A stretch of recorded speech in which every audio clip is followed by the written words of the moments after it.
Ya, membaca berita Pak Jokowi membesuk MH Ainun Najib alias Cak Nun, bergetar hati saya. Entah kenapa, ada perasaan gak terima. Ngapain Pak Jokowi sampai datengin Cak Nun yang... Nah, ini. Saya nggak tega mau melanjutkan kalimat berikutnya. Kenapa? Ya, karena kalau menyangkut kelakuan Cak Nun kepada Pak Jokowi ini, ya sudah 11-12 lah dengan bagaimana kelakuan Amin Rais ke Pak Jokowi. Omongannya nggak ada yang benar. Kalimat-kalimat yang keluar dari mulut dua orang ini, Cak Nun dan Amin Rais, sama saja. Sama aja busuknya. Tapi lihat Pak Jokowi, apakah beliau marah? Apakah beliau merasa tersakiti? Apakah beliau merasa prihatin? Saya prihatin. Tuhan tidak suka. Itu kalau Cikeas. Nggak ada tuh. Indonesia tanah air beta, pusaka abadi nan jaya. Dan Gibran, anak laki-laki tertua Pak Jokowi, yang biasanya ya sebagai anak laki-laki itu kalau orang Jawa itu bilangnya harus bisa mikul dur, mendem jero, harus bisa mengayomi dan membela orang tuanya. Begitu tahu omongan Amin Rais ataupun Cak Nun yang bilang Pak Jokowi Fir'aun lah atau korun sekalipun, nggak ada tuh reaksi marah yang berlebihan dari Gibran atau anak yang lain. Biasa saja. Ini keluarga memang berhati emas. Keluarga Pak Jokowi ini memang berhati emas. Pembencinya sampai bingung bagaimana caranya untuk menghina mereka ini. Ya, menanggapi mulut-mulut busuk pembencinya, nggak ada reaksi yang nyinyir balik, itu nggak ada. Nggak ada reaksi yang menurut saya manusiawi. Kan manusiawi ya kalau kita dihina orang, kita hina balik, itu kadang-kadang saya sebutnya manusiawi. Kalau dicaci kan, ya caci balik gitu loh. Tapi Pak Jokowi ini nggak begitu. Nyinyiran kampret-kampret tua itu hanya dibalas senyum oleh Pak Jokowi. Nyinyiran pembencinya tidak mempengaruhi emosi Pak Jokowi sama sekali. Kenapa begitu? Kenapa bisa begitu? Jokowi memang bukan Rizal Ramli, apalagi Buniani. Jelas saja jauh dengan watak-watak rendahan mereka itu. Pak Jokowi juga bukan Prabowo, yang bahkan kadang nggak ada alasan apa-apa saja bisa gebrak-gebrak meja. Pak Jokowi bukan pemarah. Pak Jokowi cenderung orang yang sangat ramah dan pemaaf. Hatinya mulia. Kalau dihina, malah memuliakan. Kalau dicaci, malah memberikan apresiasi. Kalau disenggol, malah memberi ruang.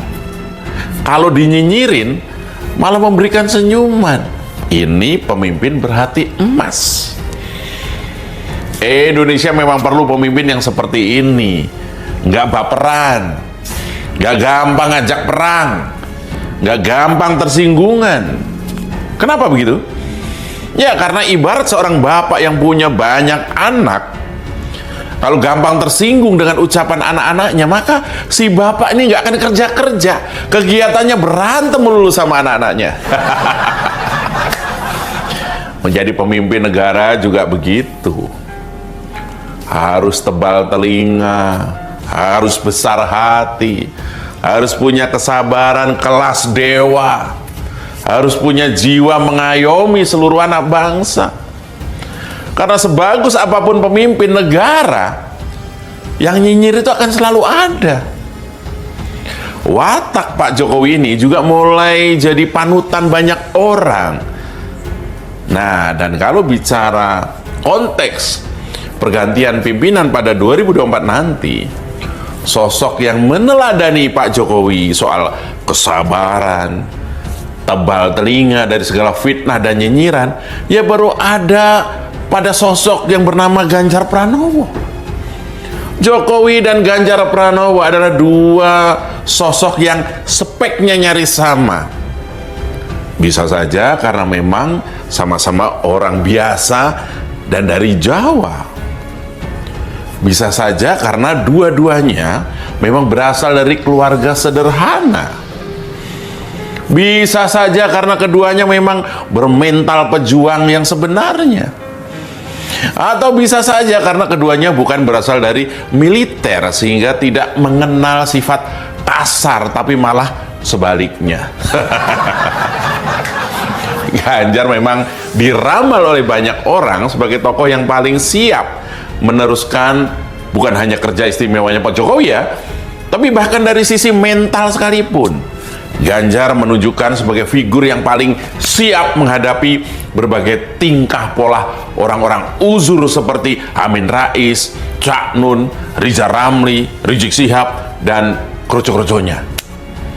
Para veteran spesialis nyinyirin pemerintah itu harus dihadapi oleh orang yang memiliki kualitas sikap dan sifat seperti Pak Jokowi. Dan itu kalau dibanding dengan misalnya Anies yang makin nggak jelas itu, atau Prabowo yang tukang ngamuk itu, jelas Pak Ganjar lebih punya peluang untuk tetap fokus membangun negara ketimbang misalnya terpengaruh oleh nyinyiran Amin Rais dan Cak Nun CS yang seolah kalau dilihat dari jauh seperti sampah-sampah demokrasi itu.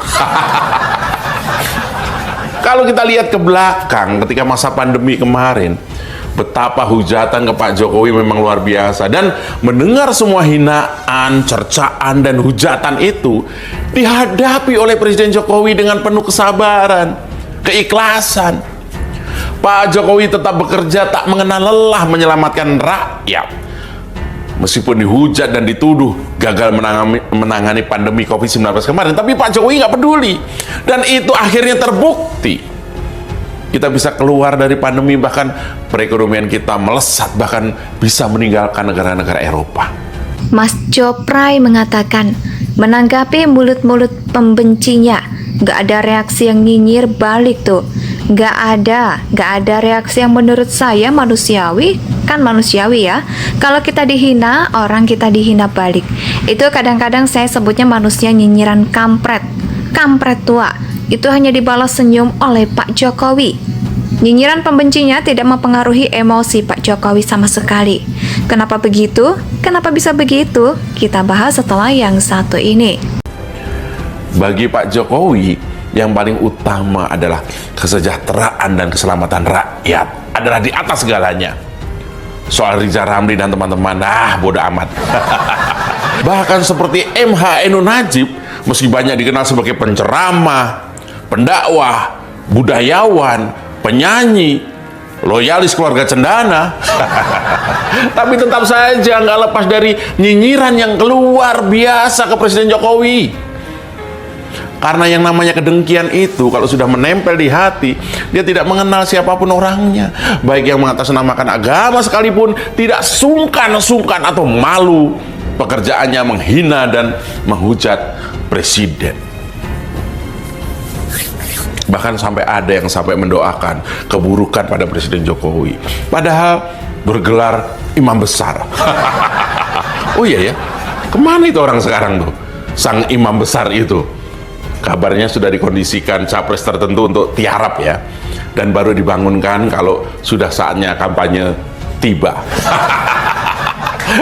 Indonesia sejak dulu kala tetap dipuja-puja bangsa.